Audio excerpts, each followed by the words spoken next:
Boa noite, está a começar o Grande Entrevista. E nosso convidado desta noite é político, já foi deputado da Assembleia da República e é advogado de profissão. Falo-vos do Dr. Máximo Dias, que estará connosco durante cerca de 1 hora e vai falar um pouco da sua intervenção naquilo que é a história do nosso país. Dr. Máximo Dias, muito boa noite. Bem-vindo ao Grande Entrevista. Muito boa noite, muito obrigado pelo convite e os meus cumprimentos também aos nossos telespectadores. Muito obrigada. Dr. Máximo Dias, no último sábado o país completou 41 anos de independência. Que avaliação faz destes 41 anos, tendo em conta aquilo que eram os ideais por detrás da luta de libertação nacional? A situação do país hoje é exatamente ao contrário que os nossos libertadores queriam de Moçambique. Se recordar,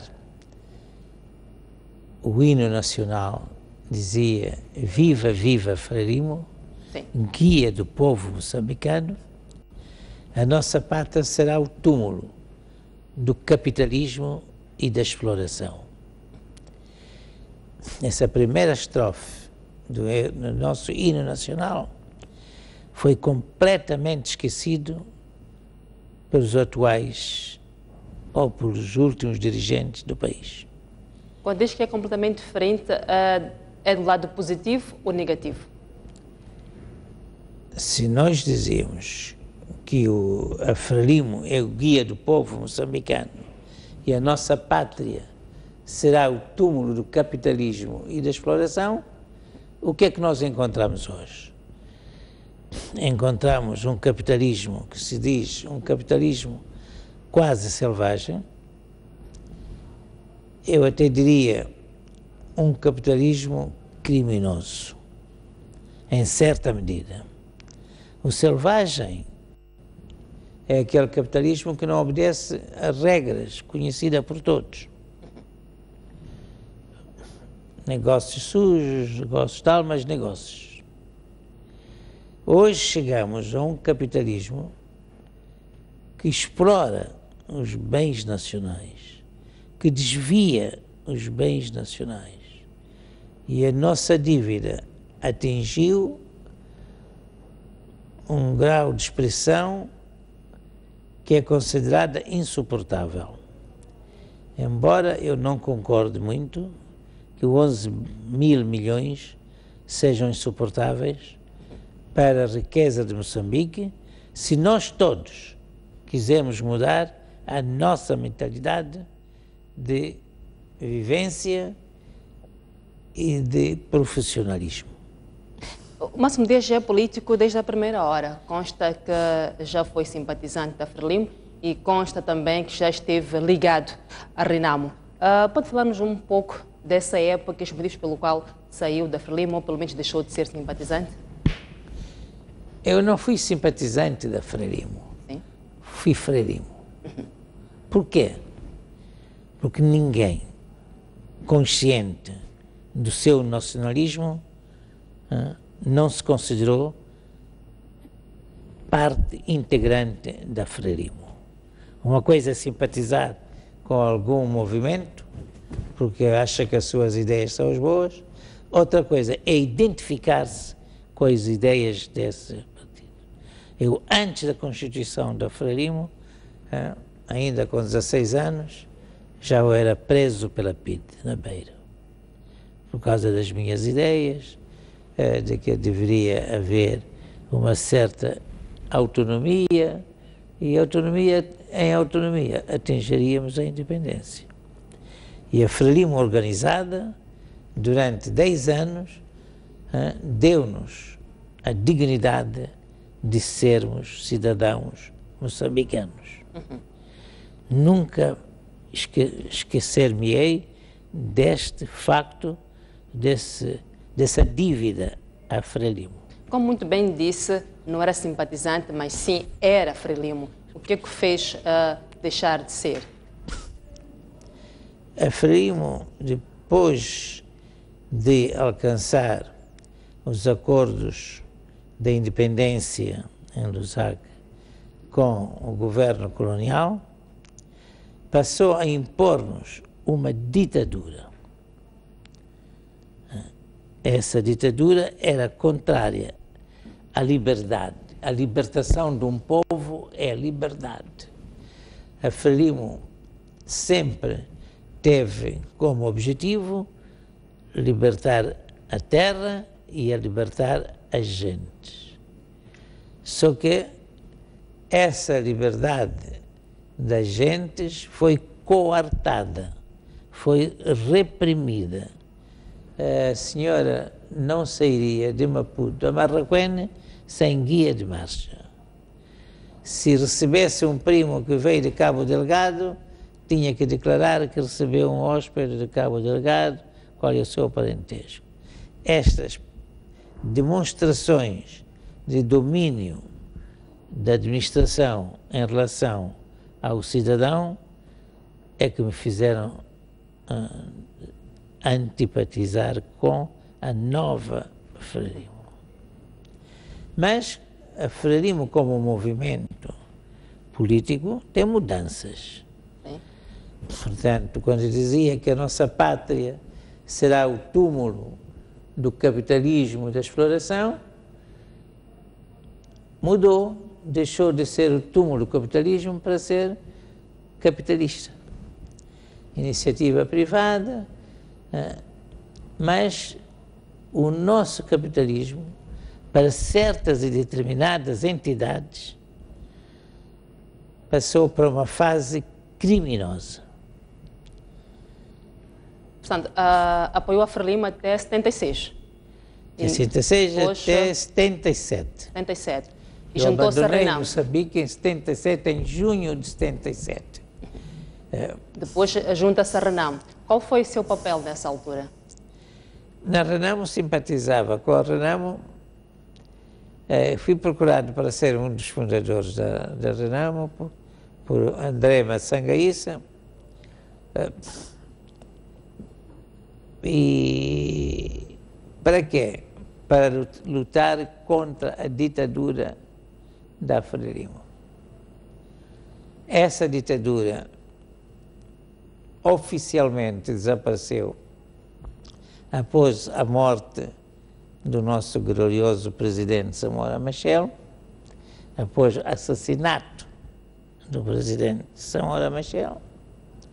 Com o presidente Chissano foi feita a revisão da Constituição da República, a revisão de 1990, que permitiu a existência de outras forças políticas.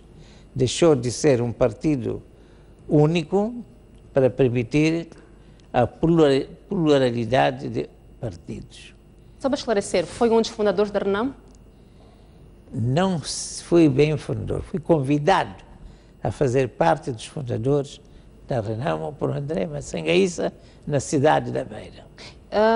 Durante uma entrevista, ainda neste ponto da questão da Renamo, durante uma entrevista que deu há alguns anos a um dos jornais da praça, Máximo Dias assumiu a responsabilidade da Guerra dos 16 anos e disse que foi um dos fundadores da Renamo. Fundadores é uma força de expressão, podemos dizer, porque eu não participei na direção que fundou. Fui convidado mas depois tive que fugir da Beira, Maputo, Moamba, cortei arame farpado, com mulher e 4 filhos. E só regressei, isso em 1967, 13 de junho de 1967. Quem o convidou a fazer parte deste grupo que fundou a Renamo? André Massangaíça, primeiro fundador da Renamo. Ainda nessa altura, quando dessa entrevista, em reação àquilo que foram as suas declarações no site publicado de Moçambique para Todos, dizia que, na realidade, Máximo Dias não teve qualquer papel na fundação da Renamo e também duvida-se, segundo este site, duvida-se que Máximo Dias tenha conhecido André Massangaíça nessa altura, mas sim o conheceu em maio de 79 na Rodésia. Quero clarificar este ponto. Conheci na Beira, quando ele foi convidado para formar a ERNM, como era conhecido, ERNM. RNM, Resistência Nacional Moçambicana. Foi nessa altura que eu fui convidado na cidade da Beira. E apareceu numa revista, eu como ministro da Renamo, não sei o que nunca fui. Mas, em 79, procurei André Massanguês, na Rodésia do Sul. Okay. Montar, e falei com o general, o militar, chamado Mangorred. É com que eu falei mais tempo, porque ele estava na Gorongosa em combate. Sim. Consta também que a sua saída para Portugal não foi da sua livre e espontânea vontade. Isso é verdade? Não foi da livre e espontânea vontade, vi-me forçado a sair. O que é que aconteceu até sair? Antes disso, eu pedi o meu passaporte moçambicano. Perdeu? Pediu o passaporte. Sim. Moçambicano, tinha passaporte português. Ora, Portugal já tinha deixado de ser a potência administrativa de Moçambique e esse passaporte foi emitido e Sua Excelência, o Ministro do Interior, na altura, o senhor Presidente Guebuza, era Ministro do Interior, proibiu que me fosse entregue o meu passaporte. Eu disse a ele, assim como Vossa Excelência saiu de Moçambique para lutar contra o colonialismo, se for necessário eu também saio da mesma maneira, muito longe de sonhar que ia sair. E saí quase, não sei bem quantos metros à esquerda ou à direita, ela saltou, era me frapar, eu não sei, mas saiu pela mesma zona, como saíram muitos que formaram a Frelimo. E é nessa altura em Portugal que forma o MONAM? Sim. Qual era o objetivo da criação do seu apoiar próprio partido? Politicamente a Renamo. Apoiar a Renamo? Apoiar a Renamo. Porque concordava com a luta anti-ditadura. Quando a Frelimo aceitou acabar com a ditadura, a Renamo acabou. A Renamo Armada acabou em 92. Máximo Dias sai da Renamo, cria o seu próprio partido para apoiar a Renamo. Não saio da Renamo. Nunca cheguei a ser da Renamo. Fui convidado a participar na fundação da Renamo. Pelo próprio André Maciço, na cidade da Beira. E qual é conseguiu alcançar aquilo que eram os objetivos criados para este partido, MONAM? E depois, quando a Renamo saiu do Zimbábue não, da Rodésia do Sul, para a África do Sul, quando o Zimbábue se tornou independente, houve divergência entre nós. Enquanto os que apoiavam a Renamo não queriam uma Renamo vitoriosa, mas queriam uma Renamo que impedisse a boa governação da Frelimo. E o que eu pretendia, e o grupo que eu acompanhava, pretendia uma libertação da ditadura para a implantação da democracia. E a Renamo veio defender esses princípios mais tarde, nos entendemos, e quando o senhor Presidente Chissano convidou os nacionalistas moçambicanos que estavam na diáspora, quer em Portugal, quer em França, na Inglaterra, enfim, Alemanha, para regressarem, até mesmo aqui na Líbia, aqui no Quênia, para regressar a Moçambique, e que havia amnistia, eu e muitos nacionalistas regressamos a Moçambique depois de 92. Mas a pergunta que eu colocava acha que o MONAM conseguiu atingir aquilo que eram os seus objetivos? De alguma forma conseguimos, na medida em que depois fizemos parte da Renamo para constituir a Renamo Aliança Democrática, em que fui deputado durante 2 mandatos.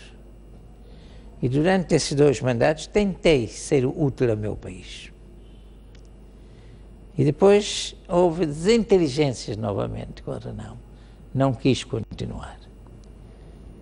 Eu já tinha 2 mandatos, não quis continuar a ser deputado, porque o meu papel de deputado não era aquilo que eu sentia que deveria fazer, porque estava limitado dentro do meu próprio partido.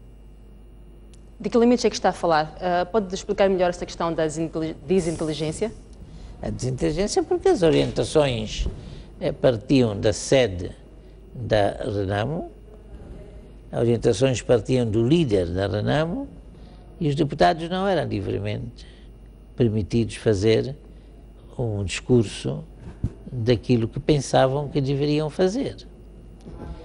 Por exemplo, quando foi criada a autoridade tributária, o projeto do governo dizia que o chefe da autoridade tributária era o Ministro das Finanças. Quando o projeto, melhor, a proposta, melhor falando tecnicamente, feita pelo governo, chegou ao Parlamento moçambicano, à Assembleia da República, os deputados da Frelimo, sem a oposição dos deputados da Renamo, acharam que quem definia a política fiscal do país era o presidente da autoridade tributária. E eu contrariava dizendo, como estava na proposta anterior feita pelo governo, que o líder, quem define a política fiscal do país, é o Ministro das Finanças. Se existe um Ministro das Finanças que não define a política fiscal do país e é definida por autoridade tributária, qual era o papel do Sr. Ministro? Disse isso ao próprio, então, Ministro Chang. Como ele não se importava, o meu grupo da Renamo União Eleitoral, era assim que se chamava, Renamo União Eleitoral, também não se opunha a isso, eu achei que não devia continuar a fazer parte daquela bancada. Tornei-me independente durante o segundo mandato e havia outras desinteligências. Por exemplo, a Renamo diz que ganhou as eleições e houve fraude da Frelimo. Ora, a Renamo não consegue fiscalizar 12 mil mesas de voto que já são a atingir 14 mil mesas de Assembleia de voto. A Renamo só fiscaliza cerca de 3 mil mesas de Assembleia de voto. Ficam mais de 10 mil mesas de Assembleia de voto livremente entregues aos elementos da Frelimo. Daí, nas últimas eleições, apareceram 900 mil votos nulos. Há 3 tipos de votos em democracia. Voto normal, em que se vota A ou B. Voto branco, em que não se aceita nem A, nem B, nem C, para dirigente para o qual os candidatos A, B, C concorrem. Um voto branco, que é um voto de protesto. E um voto nulo, é um voto de engano. Votei no presidente Nilce, mas por engano a caneta passou perto da figura do presidente Dhlakama. Assim, esse voto tornou-se nulo, porque não se percebe se votei no presidente Dhlakama, no candidato Dhlakama, se votei no candidato Nilce. Sim. Ora, não se compreende que depois de mais de 9 eleições em Moçambique, pudessem aparecer 900 mil votos nulos. Um quinto de eleitor. Voltamos à questão do seu partido. Qual é o atual estágio do Monamo? Monamo acabou por viver num estádio de quase completo anonimato, de desaparecimento. Sim, estamos a aguardar a melhor oportunidade para declarar que o Monamo já não existe como força política. Temos alguns militantes que pretendem continuar, mas enquanto as eleições decorrerem como estão decorrendo, não é possível. Uma força política concorre, por exemplo, aplicando 30, 40 milhões de dólares.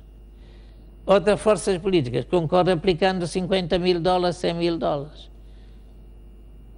Tudo na vida passa por força do dinheiro. Quer para compra de material de propaganda política, quer para fiscalização direta na mesa da Assembleia de Voto, até assinar a ata da contagem de votos. Não sei se soube, nas últimas eleições desapareceram as atas, desapareceram os editais. Como é que é possível desaparecer editais? Por que desapareceram? Logo, as nossas eleições não transmitem o querer do povo moçambicano. Bem, Máximo Dias, esteve em 3 partidos, muito bem referiu aqui que era Frelimo. Era Frelimo como nacionalista. Sim, fez parte do grupo que fundou a Renamo e depois criou o seu próprio partido. Não fiz parte do grupo, fui convidado a fazer parte. E eu depois não pude aceitar porque tive que fugir de Moçambique. Sim. E depois criou o seu próprio partido. Como é que avalia-se a si próprio como político? É um político fracassado ou de fato foi mal compreendido? É mais fácil responder que eu fracassei. Quando não se vence, fracassou. Mas na realidade eu fui mal compreendido porque não tinha condições para tornar-se compreendido. Veja, quantos moçambicanos eleitores assistem à televisão? Vamos dizer, 1/5. Não chega a isso. A rádio pode chegar, talvez 1/3 rádio. Vamos pôr 1/5. Os 4/5 não assistem. As nossas ideias não chegam ao eleitorado. E o nosso eleitorado também, apesar de termos já 41 anos, ainda vota tradicionalmente na Frelimo, porque é fundadora. Mas, de dia para dia, devo lhe dizer, os erros acumulados da Frelimo estão cada vez mais a dar força ao grupo da Renamo. Quando há ataques militares, decide-se atacar amanhã Santo Gira. Nessa mesma noite, a Renamo sabe que vai ser atacada amanhã e sai. Informada pelos elementos. A força do nosso é informada pelos elementos da Renamo ou pelos elementos, ou por alguns elementos da Frelimo? Pelo próprio povo, para não dizer da Renamo ou da Frelimo. O povo sabe tudo. E afirma, porque não está com a Frelimo. Não é por mérito da Renamo que o povo apoia a Renamo. Dirá que apoia onde? Se não é por mérito? Diga? Não é por mérito, por que será? Por demérito da outra parte. Okay. Sim. Agora, a esperança que o povo tem de acabar com a ditadura, de acabar com o capitalismo criminoso, de acabar com derrapagem orçamental. Pretende-se construir o prédio X do Ministério da Defesa. Dizemos, custa 100 milhões de dólares. Mas quando acabamos de construir o prédio do Ministério da Defesa, custou 200 milhões de dólares. São derrapagens orçamentais. Tudo isso está na massa da convivência mundial hoje. Todas as semanas, em Portugal, é preso um dirigente. Todas as semanas. Aí as instituições de investigação criminal funcionam. Em Moçambique é preso pilha-galinhas. Porque se eu conseguir enganar, fazer um negócio sujo com o Ministério, enfim, da Juventude, para não falar do Ministério próprio, que eu queria dizer aqui o nome. Não me acontece nada. Se eu vender esta água que custa 2 milhões de dólares por 30 milhões de dólares, não me acontece nada. Se o próprio Ministério não tem 30 milhões de dólares, tem que trabalhar com outro Ministério que manda nos dólares.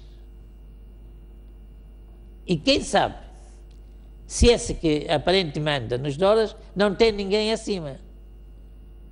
No nosso país, o chefe do governo não é o senhor Primeiro-Ministro, é o senhor Presidente da República. Temos o senhor Presidente da República, temos o Primeiro-Ministro, temos o Ministro das Finanças. Essas três entidades não podem atuar sem conhecimento da outra parte.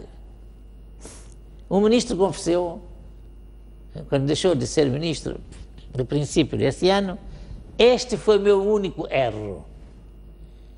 E quis acrescentar a palavra único. Porquê? Porquê que não disse este foi o erro meu? Não, este foi o único, só cometeu aquele erro. Nós todos cometemos erros. Erros é natural. E até se calhar o erro cometeu, também eu poderia ter cometido esse erro por urgência, por necessidade. Não vamos dizer, é ladrão. Não. Cometeu erro, mas erros também se pagam. Há que pagar por esse erro. Quanto prejuízo deu ao Estado? Eu dei aval a si e a sua irmã, a sua prima, que tem uma sociedade. 100 milhões de dólares. Não devia dar o aval, porque sei que os senhores não pagavam. Mas se os senhores deixarem de pagar e eu tiver que pagar, tenho que perguntar a si, aos seus sócios, onde é que foi o dinheiro que vocês receberam? O tal inventário, onde foi? Compramos brinquedos para fazer a segurança da nossa costa. Onde é que estão esses brinquedos para fazer a segurança da costa? Será que esses brinquedos custaram mesmo 130 milhões de dólares ou 150 milhões de dólares que se falam? Vamos admitir que sim. Custaram 150 ou 130 milhões de dólares. E onde é que foi o dinheiro? É isso que queremos saber. Máximo Medeiros, olhando para aquilo que é o atual cenário e também aquilo que são as suas convicções, há algum partido neste momento que lhe representa? Eu prefiro dizer que no seio do povo há gente séria. Há gente séria. Se presidente Dhlakama, que muito respeito, não porque está com armas a matar pessoas, não é por esse motivo, porque deu-me a liberdade de eu falar consigo como eu estou a falar. Quando fugi em 67, eu nem sequer aceitava a entrevista consigo. Mas hoje falo. Temos democracia em Moçambique. Alguma, pelo menos. Há mais manifestações de democracia. Por isso que eu respeito o senhor presidente Dhlakama. Mas se ele hoje dissesse, como já começaram as negociações, senhor, membros do governo, recolham as armas para os quartéis. Eu imediatamente recolherei as armas para as nossas casas. Não haverá tiros nas estradas. E vamos às eleições sérias, bem fiscalizadas. Eu vou ser presidente porque esta coisa, ele luta também para ser presidente da República de Moçambique. Se eu lhe disser para ele não ser presidente, já estou a ser inimigo dele. Mas eu vou ser presidente de Moçambique. Vou chamar, por exemplo, Simango da Beira, presidente do MDM, para primeiro-ministro. E vou constituir o governo com elementos moçambicanos, independentemente da sua filiação partidária. Elementos moçambicanos que já deram prova de honestidade. Eu não vou citar aqui nomes dessas pessoas, porque eu vou falhar, vou pecar por defeito. Podemos não gostar do Maria José Diogo, mas foi competente. Podemos não gostar de Magida Semana, foi competente. Podemos buscar, é só dizer nomes por dizer, há muitos. Tomás Salomão, há muita gente moçambicana, mas as instituições do país têm que funcionar a sério. A Procuradoria da República tem que funcionar a sério. A polícia tem que funcionar a sério. E o homem, o cidadão e a cidadã também têm que ser vigilantes. Essa ideia nos foi transmitida para a Frelimo e deu resultados no princípio. A Frelimo conseguiu dominar, sem grande preparação, o país inteiro. Essas qualidades perderam-se, porque os elementos da Frelimo deixaram de ser aqueles antigos combatentes que defendiam o interesse do povo. Sim. Foi morto Cavandame porque estava a trair o povo. Os que mandaram matar Cavandame, hoje, se fossem vivos, se calhar também mandavam matar a mim próprio, porque estou a trair o interesse do povo, se calhar. Mas peço perdão, por querer eu não traio o elemento do povo. Máximo Dias, nós já voltamos, vamos fazer um brevíssimo intervalo e voltamos a seguir ainda com uma grande entrevista. Até já.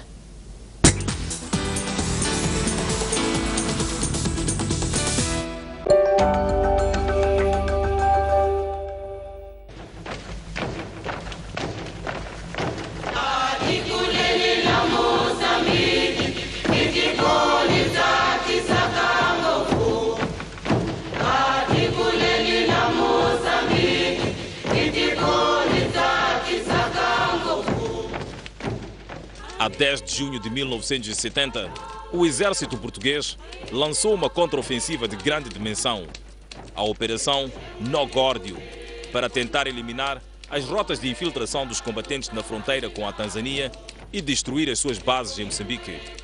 A operação foi um fracasso. A Frelimo não só estrangulou o nó da operação, como expandiu a luta para as províncias de Tete e Manica.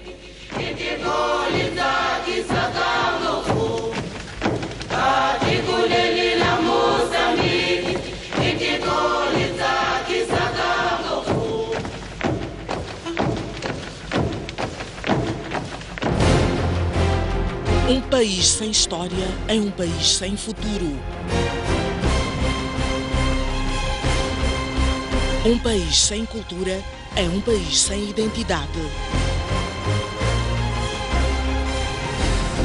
Um mundo sem referências é um mundo sem norte.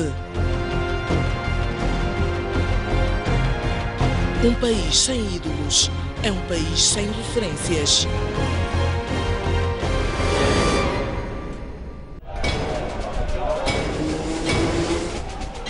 Os temas da atualidade desportiva. Análise dos lances. As jogadas polémicas.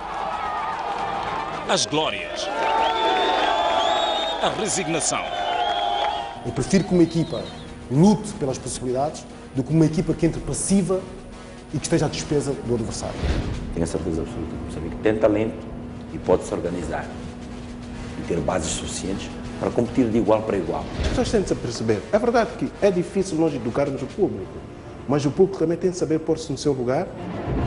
Tudo isto e muito mais no programa Ao Ataque.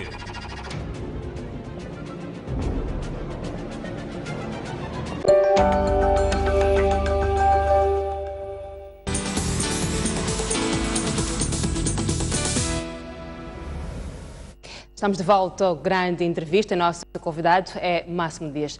Dr. Máximo Dias, depois de 20 anos de uma situação política de relativa estabilidade, vivemos nos últimos anos ciclos de violência resultantes de desentendimentos políticos entre os dois maiores partidos do país. Na sua opinião, qual é a verdadeira causa desta situação?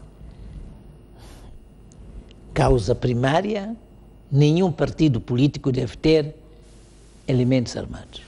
Causa primária.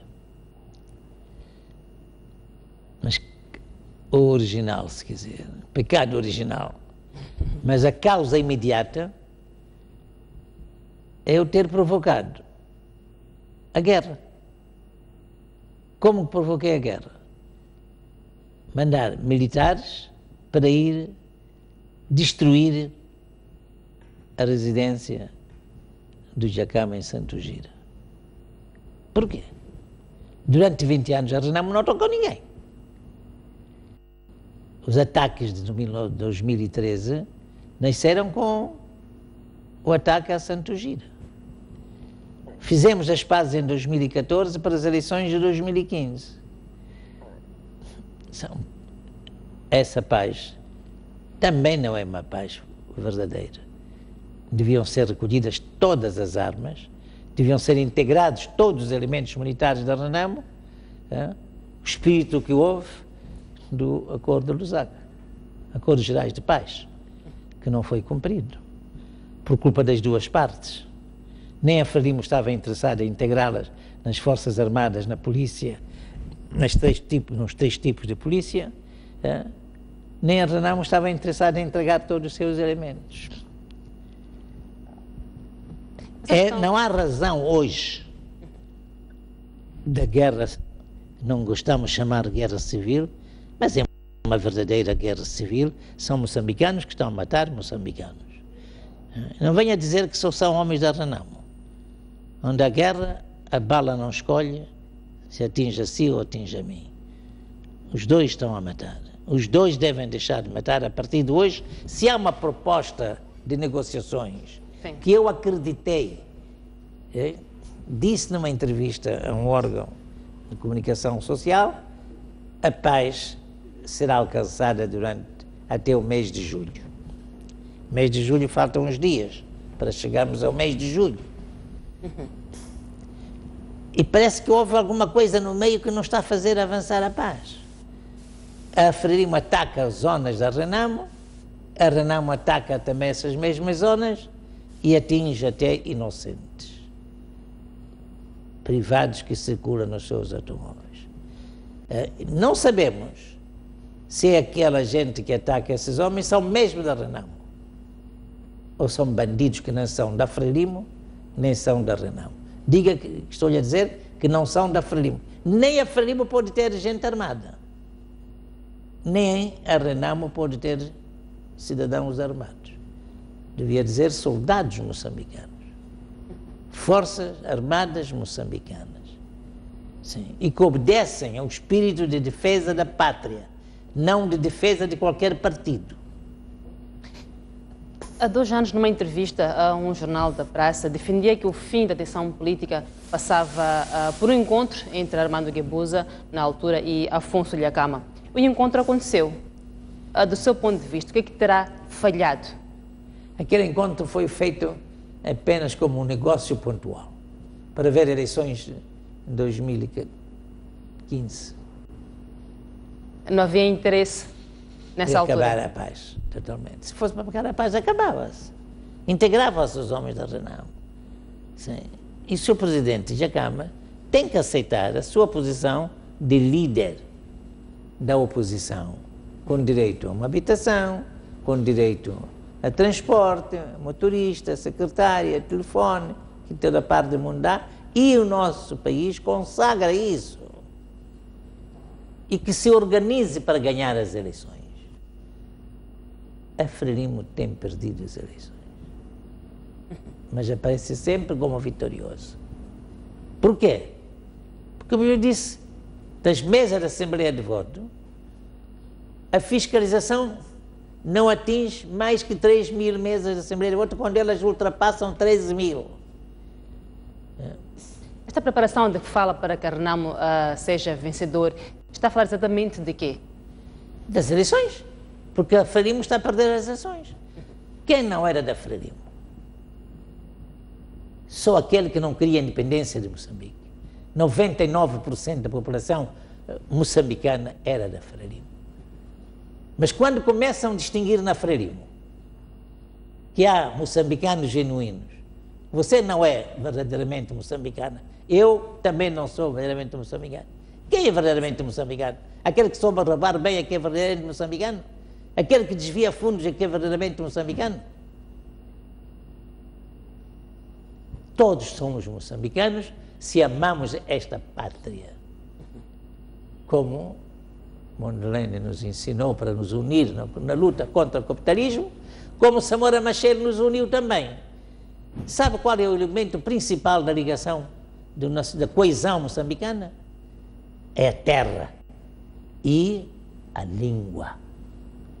Qual língua? Não o meu Sena, nem sequer o seu Xangane, não sei qual é a língua que fala. Não. Essas são nossas línguas maternais, línguas que quando éramos criança falavam com essas línguas. Não devemos esquecê-las, devemos respeitá-las, estudá-las, não sei o que e tal. Mas a língua da unidade, a língua da coesão é a língua portuguesa. E já não é portuguesa. Também a portuguesa não era portuguesa, era latina, que foi transformada em portuguesa, foi transformada em espanhola, em italiano. E nós, moçambicanos, também estamos a transformar essa mesma língua. A nossa língua da unidade é a língua portuguesa, oficialmente portuguesa.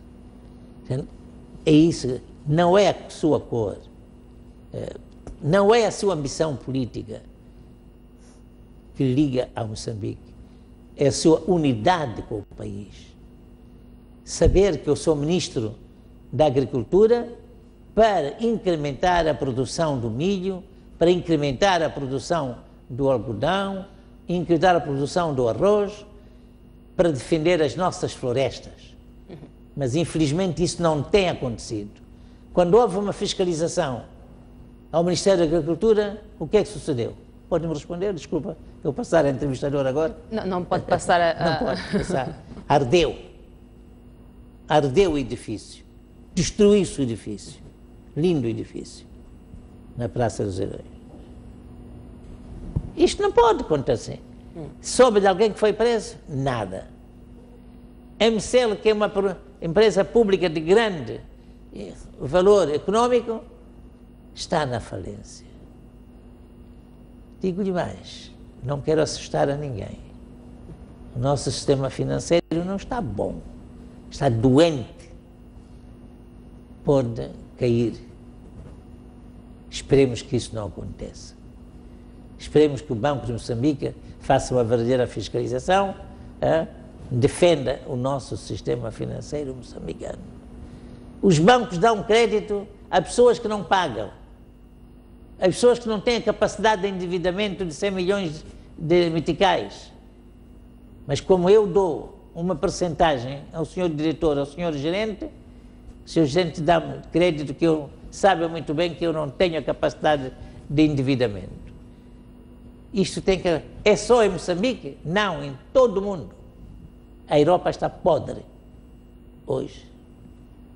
A Inglaterra faz um referendo, quer sair da União Europeia, no dia seguinte já quer voltar à União Europeia. Alguma vez passou na cabeça de alguém? Um povo civilizado, um povo tão antigo? O mundo está doente. O mundo perdeu os princípios. A mulher não respeita o marido não respeita a mulher, o filho não respeita o pai não respeita o filho. Isso é destruição total da sociedade. Voltando a esta questão do diálogo político que está em curso, a questão que eu coloco é, do seu ponto de vista, qual é a fórmula correta para que a paz não seja apenas um intervalo de confrontação? Esse encontro que está a haver, as conferências que estão a haver, com pessoas bem indicadas, quer pelo Sr. Presidente Nyusi, quer pelo Presidente do Jacama, pessoas que poderiam, de facto, dizer vamos acabar definitivamente com a guerra. A Renamo tem que entregar as armas, tem que entregar os seus militares, os seus combatentes, os seus guerrilheiros, para serem integrados nas Forças Armadas moçambicanas, nas Forças de Segurança moçambicanas. E ficaram só o debate político. E as eleições terão que ser verdadeiramente eleições que manifestem a vontade do eleitor, não manobras. Manobras que são aprovadas de uma maneira vergonhosa pela nossa Comissão Constitucional, para não lhe chamar Tribunal Constitucional. Como é que desaparecem as atas? E tudo se aprova. As atas é a prova de que nesta mesa, a senhora que da oposição, eu da situação, chamemos assim, da Frelimo, assinamos a ata, com mais outro partido, que diz, nesta mesa, 50 votaram Frelimo, 40 votaram Renamo, 10 votaram no MDM, mas que transmita realmente. Essas atas desapareceram, os editais desapareceram. Como é que desapareceram, minha querida senhora? Há pouco falou do desarmamento da Renamo, esta é uma das exigências... Tem que acabar, não é desarmamento da Renamo. Não pode haver nenhuma força política armada em Moçambique. Sim, esta é uma exigência também do governo. A integração dos homens armados e a governação nas 6 províncias onde reclama a vitória é a exigência da Renamo. O que eu quero questionar é se esses pontos são de fácil resolução ou não. Não são fáceis nem são vantajosos para a Renamo. Eu, se fosse dirigente da Renamo, não queria nomear governadores nas 6 províncias que diz. Para fazer qual política? Política da Frelimo, não é? A política do governador é a política do governo central. E porquê que a Renamo se vai queimar com os erros da Frelimo? A Renamo deve exigir legítimas eleições, com fiscalização rigorosa. Há observadores nacionais. Os observadores nacionais o que é que vão fazer? Chegam a esta mesa, viu que nós estamos a trabalhar, está tudo bem? Está tudo bem. Foi-se embora. Não estão aí a contar os votos de cada mesa. Esta governação nas 6 províncias faz ou não algum sentido? Neste momento não fazem sentido. É preciso ter coragem de dizer, nem interessa a Renamo. Porquê? Porque se a Renamo fizer parte deste governo da Frelimo, queima-se com os mesmos erros da Frelimo. Sim. Bem, há uma comissão para fazer isso, tínhamos que alterar a Constituição. Eu, abril ou março do ano passado, entreguei uma carta à Sua Excelência, Sr. Presidente da República News, por intermédio do Sr. Primeiro-Ministro. E entreguei, através da bancada da Renamo, na Assembleia da República, a mesma carta. Carta aberta aos dois para a paz. Eu até cheguei a ponto de defender a amnistia geral, de tudo quanto se cometeu. Os que nós dizemos que desviaram 100 milhões de dólares, desviaram 1 milhão de dólares, não sei o que e tal, tudo ficava... Porque para aprender A, B, C, D, nem com todo o alfabeto, a senhora consegue prender todos que mereciam estar na cadeia. Está tudo vergonhoso. É o escrivão que me diz, você quer correr isto depressa e tal, precisa de tanto para dar ao juiz, para dar tal. E eu estupidamente dou. Não estou a dizer que eu estou a dar, estou a falar como advogado só. Sim. Dou para conseguir aquilo que eu quero. Está errado, minha senhora. As ações deviam continuar simplesmente. Temos que ser rigorosos. Será que todos os advogados pagam impostos? Será que todas as profissões liberais pagam imposto? Será que todos os proprietários dos edifícios, quem são hoje os proprietários dos edifícios? A maior parte dos donos de edifício, dirigentes da Frelimo, pagam imposto devido. Temos todos que pagar. Não pode haver Estado sem imposto. A senhora quer ir ao hospital para ter algodão para lhe tratar da sua ferida. Se o senhor não paga imposto, como o hospital vai ter algodão para lhe tratar a ferida? Não pode. Não podemos exigir ao Estado se nós não estamos a contribuir para o Estado. Há que também melhorar os salários. Mas não basta melhorar os salários. É preciso que o trabalhador produza o que deve produzir. Há que aumentar a produtividade. Há que reduzir o número de pessoal. Quantos empregados estão na LAME? A LAME precisa de todos aqueles empregados. Não estou a criticar a LAME por LAME, estou a criticar as empresas públicas. A senhora, ao certo, sabe quanto custou os 2 novos edifícios do Banco de Moçambique? É uma vergonha da cidade. Aquilo não tem nenhuma ligação com a fisionomia da cidade. É feio. A parte mais alta com a parte mais baixa é chocante para a minha percepção. É mais importante a estética ou o valor que está a ser O valor alocado? não sei, estou a falar da estética. E o valor, se eu lhe disser que ouve de rapaz, quase que acredito que sim. Não sou contra o presidente, o governador do banco, que é uma pessoa que eu estimo no Turbo. Mas todo o corpo, todo o círculo, é o próprio construtor que diz: eu vou aumentar mais aqui 20 milhões para dar assim. E ele não aumenta 20, aumenta 40, também rouba 20. Em todos os lados, é assim. É só em Moçambique? Não. Na Europa é a mesma coisa. Portugal falido, Itália falida. Por isso que eu disse, em todas as semanas Portugal prende diretores nacionais. Até prendeu o seu primeiro-ministro. Aqui prende-se, pilha galinhas. O Dr. Máximo Dias é um dos mais conceituados advogados conhecidos em Moçambique. Não há bons advogados. Mas eu sou velho e acabado já. Mas a sua carreira profissional também foi marcada por alguns momentos de polêmica. Falo em particular do caso Trevo, que tem a ver com a fábrica de produção de Mandrax. Dr. Máximo Dias, na sua opinião, o que é que tornou este caso tão polêmico ao ponto de fazer com que... Porque a mulher de um determinado senhor importante é que fazia aquilo. Chegou ao ponto de ser suspenso de exercer a advocacia temporariamente. Eu não cheguei a suspender, não aceitei a suspensão. O processo até agora não foi julgado. Mais de quase 20 anos. Por que é que foi polémico? A mulher de uma pessoa importante é que importou aquela maquinaria. É que importou aquele produto. Está nos documentos da alfândega, da importação. Tornou-se polémico porque queria condenar-se aqueles indianos como os donos. Aqueles indianos foram contratados como empregados. Mas os empregados são contratados e sabem o que é que vão fazer, ou não? Mandrax não era crime, não era droga, tinha ficado na gaveta. Não tinha sido publicada como produto que é estupefaciente. Comigo é que foi publicado depois.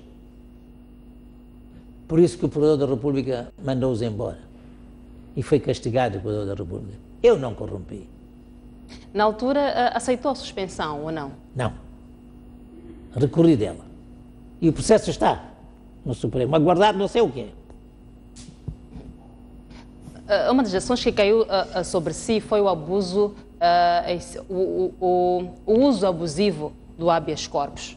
Quando recorreu a esta medida, tinha consciência ou sabia de que os seus constituintes iriam fugir do país?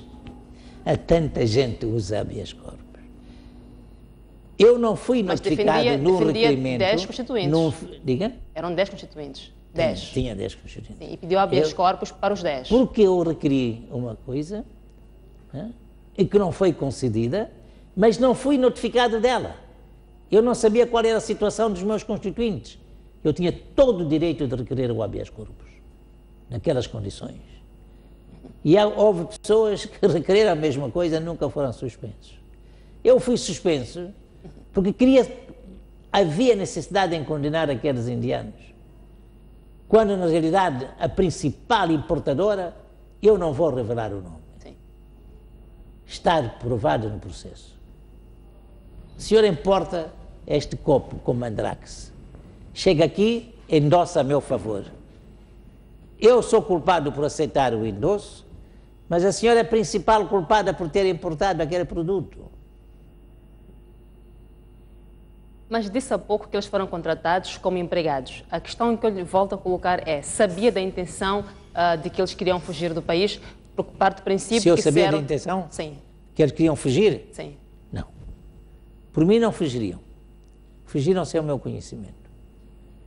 E como alguém ligado à justiça, qual foi o seu sentimento ao saber que estavam em fuga? Fizeram bem em fugir, senão seriam condenados. Mas o seu papel como advogado e como alguém da justiça é deixar que alguém, que um suspeito, não é, fuja, que não espera pela sua sentença? Até para provar a sua inocência. O meu papel não é facilitar, impedir que ele fuja. Aconselhá-lo a não fugir.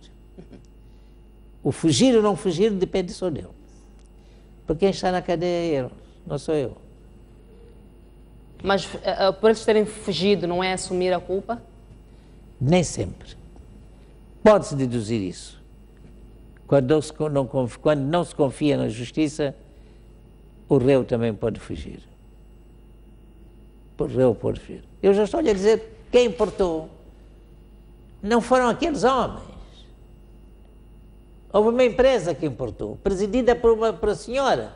Que importou a maquinaria. A maquinaria e o produto, uma parte do produto. Mas alguém que trabalhava com essa maquinaria, com esses produtos. Não chegaram a trabalhar, esses que importaram. Chegaram, endossaram. Endosso do conhecimento de embarque. A senhora passou a ser dona, mas eu é que importei. Se não estou errada, na altura dizia-se que os seus constituintes foram pegos em flagrante delito. O que exatamente foi esse flagrante? Não foi. Não apanharam nada em flagrante delito. Tanto é que a maquinaria que estava lá colocada foi vendida, entregue pela polícia que apreendeu a maquinaria a uma outra entidade que andou a produzir. Não vale a pena falar de casos antes que eu entrei. Eu entrei porque na altura em que eu cheguei havia 120 toneladas de haxixe que passaram como castanha de caju descoberta na Holanda. Depois havia mais não sei o que não me lembro. E eu passou o caso Trevo. Eu queria saber o que é que se passava com o nosso Moçambique. O homem, portanto, que teve a ideia, veio de Angola para aqui. E quem o recebeu aqui sabia bem o que é que esse homem fazia em Angola. Uma outra polêmica que foi levantada em torno deste assunto é que os seus constituintes não tinham condições financeiras e contrataram na altura um dos advogados mais conceituados. E na altura também não quis revelar quem lhe pagava.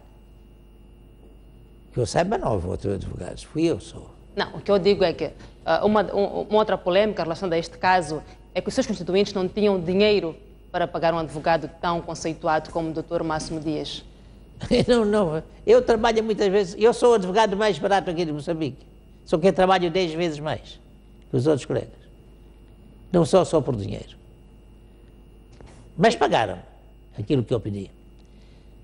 Se não foram eles, foram aqueles que estavam interessados na defesa deles, real, que estavam metidos na produção de Mandrax. Mas Mandrax não era crime, minha querida. Não era crime porque o governo moçambicano não queria. 2 ministros não publicaram. Publicaram,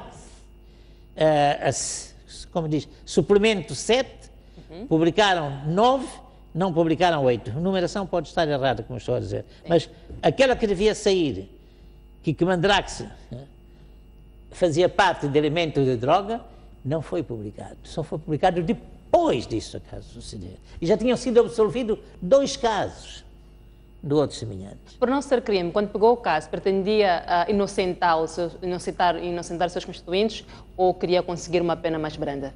Não, queria saber quem que estava metido no assunto. E fiquei sabendo. Não posso revelar, primeiro por dever profissional. Segundo, não me fica bem, eu não sou polícia para andar a dizer, também já prescreveu esse crime. Mas todos sabem quem é. Quem quiser vai ao processo, ou se o processo não foi arquimado, ainda está lá o nome das pessoas que importaram, que estavam à frente. Este caso afetou ou não de alguma forma a sua reputação como advogado?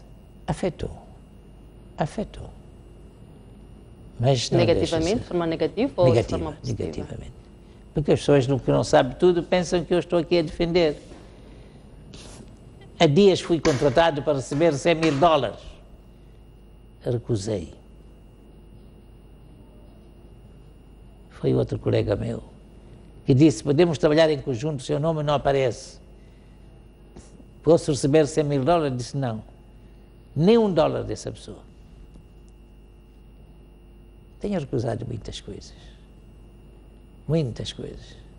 Mas tem recusado por causa deste episódio ou tem recusado exatamente pela sua própria... A minha, como advogado, não aceito. Entrou no meu escritório alguém que diz, eu matei aquele senhor, para não citar o nome, aquele senhor. Disseram-me que você era melhor advogado. Eu disse, você pagou alguma coisa? Não. Então nunca entrou no meu escritório, eu não o conheço, vai-se embora. Você veio porque confiou em mim. Mas eu não posso ser advogado seu, porque essa pessoa que se diz que matou, já foi minha constituinte em Portugal. Mas não é por ter sido minha constituinte. Alguém que diz que matou, e vem dizer que quer um advogado que me absolva com isso. Não aceitei. Um caso concreto. Mas outros casos. Está a falar do atual cenário, dos últimos tempos. Sim, depois disso. Logo depois do caso Trevo, conseguiu ainda ter constituintes, pessoas que lhe procuravam para o defender? Diz que afetou de forma negativa? Não, foi negativa, mas eu continuo a ter muitos clientes até hoje. Nem estou em condições físicas. Estou aqui doente. Mas como aceitei a entrevista, estou aqui. Não falta caso para viver. Mas nenhum caso de uma empresa pública veio para mim. Eu não sou advogado que a FRIM me permite ganhar dinheiro. Se me pudesse matar, profissionalmente matava. Mas eu tenho-me vingado. Desculpe esta vaidade pessoal que não havia de ser. As pessoas confiam em mim. Confiam em mim e eu faço jus para merecer a confiança das pessoas. Sim. Até hoje tenho para viver. Uma senhora, vou revelar aqui um segredo, que não tenho segredos, que foi minha aluna no ISP, que ocupou um lugar de destaque nas finanças, perguntou-me se eu ganhava tão pouco. Porque ela até os meses sabe quanto eu ganho. Mando IVA. E era muito tão pouco. Eu disse, posso responder, eu ganho pouco mais. Então, como é que apresenta X menos Y quando devia apresentar inteiro? Por aqueles que me pagam muito mais não querem recibos. E dizem, por que você aceita isso? Minha querida, eu não sou santo. Eu vivo neste mundo, também preciso de dinheiro. Eu recusei $100.000, mas foi outro alguém recebê-los. Mas que receba ele. Eu não recebi. Mas tenho procurado pagar os meus impostos. Fores recibo para completar pelo menos aquele mínimo de despesas que eu faço. Muito obrigada por ter aceito participar do Grande Entrevista. Foi um prazer imenso recebê-lo. Prazer é todo meu, um bom trabalho da SOI, da STV, que merece a nossa confiança como órgão de comunicação social. Muito obrigada. Muito obrigado, eu. E o Grande Entrevista fica por aqui. Foi um prazer imenso estar em vossa companhia. Voltamos numa próxima oportunidade. Boa noite.